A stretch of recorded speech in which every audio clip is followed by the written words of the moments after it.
안녕하세요 여러분, 순산에너지 팍팍 전해드리는 들라로지아입니다. 여러분들 중에 철분제를 열심히 챙겨 먹는데 나는 왜 헤모글로빈 수치가 올라가지 않을까, 또는 철분제 주사를 맞았고 아직 임신 기간이 남아있는데 이 헤모글로빈 수치 어떻게 하면 올릴 수 있을까 고민하는 분들 정말 많으실 텐데요. 오늘은 그 궁금증 풀어드리겠습니다.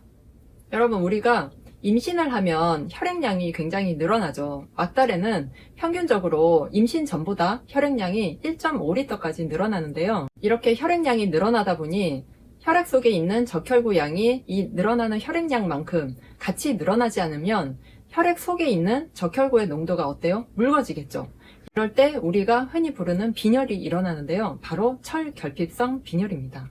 임신 16주부터 혹은 늦어도 20주부터 철분제를 따로 챙겨 드셔야 하는데요. 16주까지는 모체에 있는 적혈구만으로도 충분했지만 이제 16주 이후부터는 태아가 폭풍 성장하기 때문에 더 많은 혈액이 필요하고, 따라서 철분이 더 공급이 돼야 헤모글로빈 생성이 되고, 헤모글로빈이 생성돼야 빈혈이 생기지 않기 때문인데요. 보통 철분제 어떤 거 드세요? 우리가 보건소에서 무료로 철분제를 받을 수 있죠. 또는 보건소에서 받거나 약국에서 구매해서 먹기도 하는데요. 이럴 경우에 보통 변비나 속쓰림이 적은, 부작용이 적은 철분제를 먹게 돼 있어요.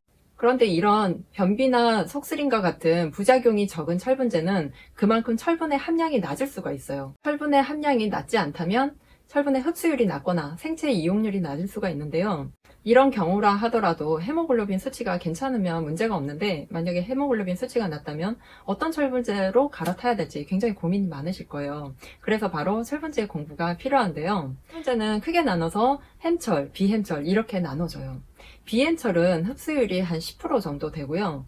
햄철의 흡수율은 15%에서 35%까지, 이 폭이 굉장히 큰데요. 흡수율이 다른 이유는 산모몸이 보유하고 있는 저장철인 페리친의 혈중 농도가 다르기 때문입니다. 자, 이렇게 비햄철, 햄철, 페리친 이렇게 전문 용어가 많이 나오니까 굉장히 헷갈리시죠?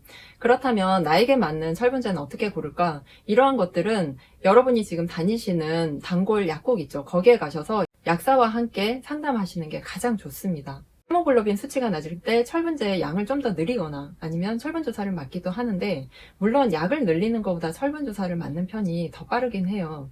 하지만 그럼에도 임산부 헤모글로빈 수치가 11이 정상인데 그 이하라면 여전히 고민이 많으시겠죠. 약사와 상담을 해서 나에게 맞는 철분제까지 잘 갈아탔고 그걸 꾸준히 복용하는데도 헤모글로빈 수치가 제자리고 결국 출산할 때 수혈까지 해야 하는 게 아닌가, 이런 고민이 많아지실 텐데요. 이럴 때 혹시 신장과 부신에 문제가 있진 않은지 이것도 한번 검사를 해보셔야 돼요. 왜냐하면 골수에서 적혈구 생성을 촉진하는 EPO라는 호르몬이 있는데 이 EPO가 바로 신장에서 만들어진다고 해요. 정리하자면 신장에서는 EPO 호르몬을 생성하고 이 EPO는 적혈구 생성을 촉진시켜 주는 거죠. 만약에 신장에 신부전과 같은 문제가 있다면 EPO 생성이 잘 안 되고, 따라서 적혈구 생성도 잘 안 되는 거예요. 철분제를 아무리 챙겨 먹어도 흡수율은 좋지만 여전히 헤모글로빈 수치가 낮을 수 있는 거죠. 임신 자체가 굉장히 힘들고 호르몬 변화가 많긴 하지만 만약에 신장과 부신에 문제가 있다면 스트레스에 취약하고 만성 피로감과 빈혈이 생길 수 있으니까 이럴 때는 신장 쪽에 문제가 없는지 검진을 받아보시는 게 좋을 것 같습니다.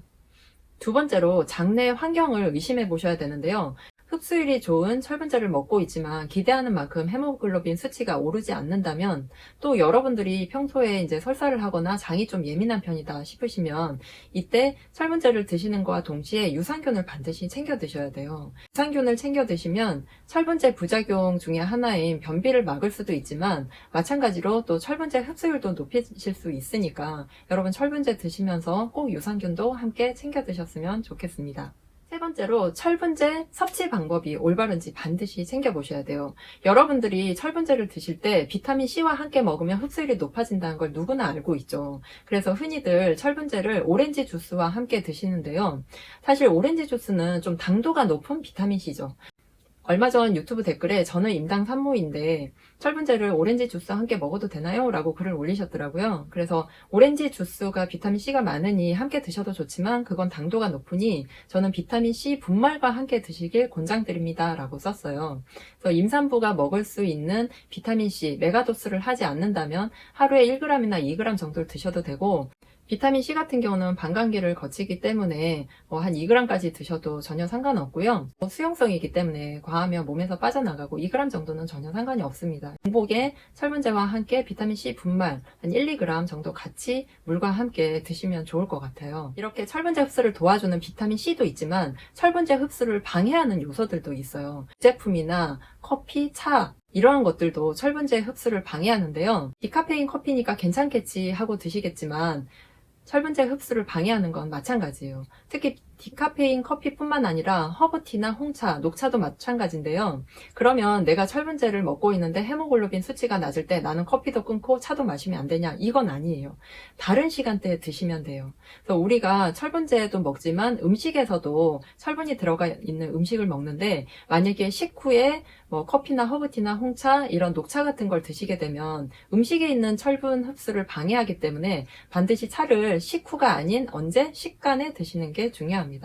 철분제 외에도 또 다른 영양제도 많이 드실 텐데요. 예를 들어 칼슘, 마그네슘, 제산제 이런 약들은 철분제와 함께 드시면 철분 흡수를 방해하니까 주의해서 드시기 바라고요. 꼭 다른 시간대에 챙겨 드시면 좋을 것 같습니다. 마지막으로 여러분들이 체크해 보셔야 될 거는 조혈에 필요한 그런 영양 성분을 내가 골고루 갖춰 먹고 있느냐인데요. 혈구 안에서 헤모글로빈이 생성될 때 철분과 결합할 글로빈 단백질이 매우 중요해요.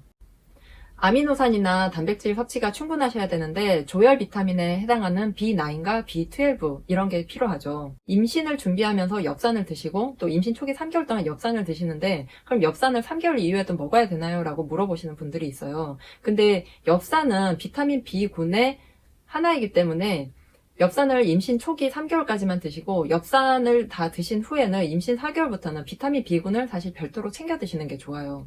종합 비타민이나 멀티 비타민 안에 있는 비타민 B, C, D 이런 것들은 굉장히 소량 그리고 하루에 필요한 최소량만 각각 들어있기 때문에 그 하나이 임산부에게 필요한 모든 비타민을 충족시키지 못해요. 그래서 비타민 B군 같은 경우는 임신 4개월부터 그냥 산후에도 계속 드시는 게 좋고요. 저 같은 경우도 지금 비타민 B, C, D 이렇게 챙겨 먹고 있거든요. 여러분들 이 비타민 B 임신 기간 동안 반드시 잘 챙겨 드셔야 조혈 때 필요한 B9과 B12 이런 게 좀 보완이 될 것 같고요. 가장 좋은 음식은 고기, 쌈, 채소예요.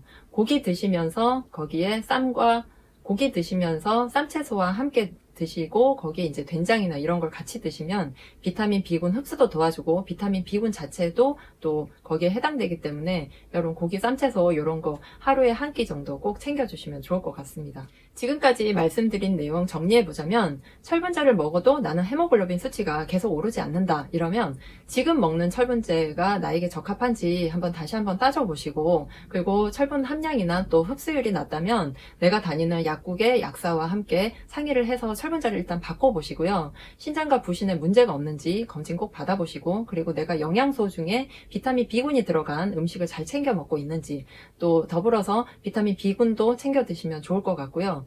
약으로 비타민 B군을 챙겨 드시면 좋을 것 같고 내가 철분 흡수에 방해가 되는 칼슘, 마그네슘, 제산제 등을 철분제와 같은 시간대에 먹고 있진 않은지 또 식후에 바로 커피나 녹차, 홍차 그리고 각종 허브티를 바로 먹진 않는지 이런 부분을 체크해 보시면 철분제 흡수율도 높이고 헤모글로빈 수치를 정상으로 돌릴 수 있지 않을까 싶습니다.